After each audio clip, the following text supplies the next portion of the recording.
When you were a little boy, what was your dream about yourself in the future, though?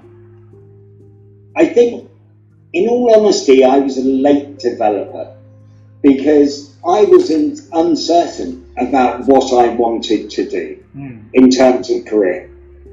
Even coming towards university, I was unsure of what I wanted to achieve in the world. What I did know was that I wanted to travel and explore. I was very lucky. When I was young, my father and family, we were posted, they were posted, I just kind of came along to Malaysia, to Kuala Lumpur. So by the age of 5, I had lived in Malaysia and experienced Asia and seen some of the world. And you have to remember, I'm a very old man. So this is a long time ago where travel and adventure was much more limited than it is now. So I think that drove me, the opportunity to travel. The other thing I would say is that I've taken opportunity. So even though I hadn't planned it out, when opportunity arose, I said yes. Even if I was unsure of the outcome and what would happen. So one day when I was a student, I was asked by somebody if I would move some filing cabinets for the BBC for £50 on a Saturday and Sunday. And I was a university student, wasn't planning to do anything at the weekend.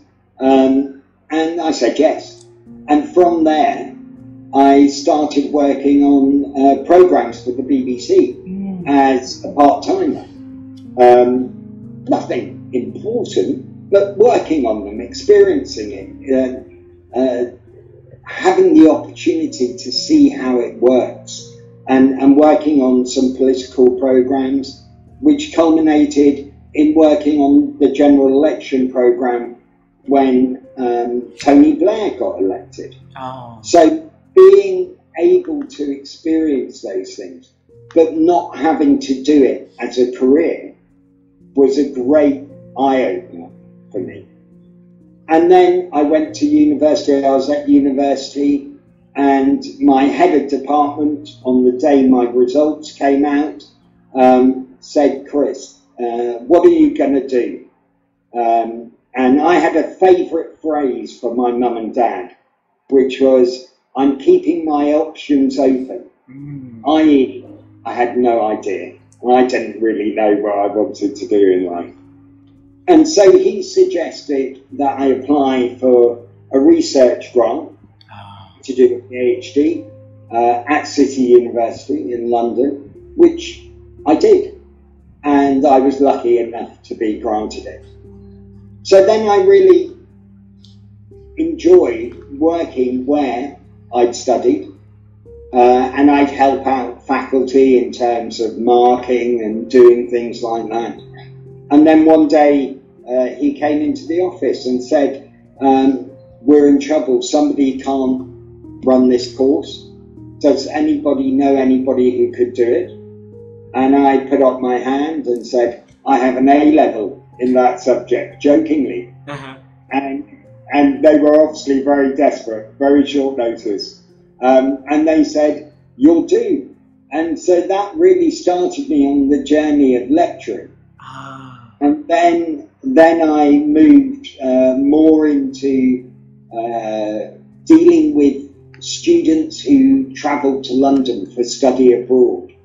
So moving into that, creating programmes for them. Then I had the opportunity to do student recruitment as a faculty member, and or as a research student stroke faculty member. So I then started travelling. I then started travelling the world, recruiting students for programmes, and then the MBA programmes as well, recruiting. And then the head of department of the MBA, who used to work in my old department, he was promoted to that role, Chris, and he said, another Chris, and he said, he said to me one day, would you like to take over leadership of the exec MBA program? He said it's going to be great. And I was stupid enough to say yes without asking too many questions. And so I took that over, and it was a big step, but he trusted me to do it, and it was very challenging. And I spent 15 years at CAS doing those sorts of activities as a program director, developing programs, closing down programs, but also creating something which would stand out from the crowd, which would be highly ranked. And again, I had mentors and leaders who gave me enough rope to hang myself if I did it wrong, but allowed me to create things which I was proud of and which helped build the community and the reputation and branding of the programs I worked on in the university. Yeah. So again, I was very lucky, but I wasn't typical. So I think this is one of the things I would say throughout my life, is that I don't go down the normal path, I suppose. I like adventure. I like doing my own little thing, and doing things that I believe in. Wow. And then the approach came from somebody who I met, Khalid Mahmood, who founded Apollo English in Vietnam. And he starting up BUV. And I'd met him when I'd been on a visit with my previous employer, university. And he rang me up one day. And I think I'd had an argument with a colleague at work when he rang me up. So I said, yes, I'd be really interested. And then I got interviewed, and the two people who changed my life are really Khalid and Sir Graham Davies, who unfortunately passed away last year. But Sir Graham used to be Vice-Chancellor of the University of London and was involved in the start-up and support of BUV for over 13 years.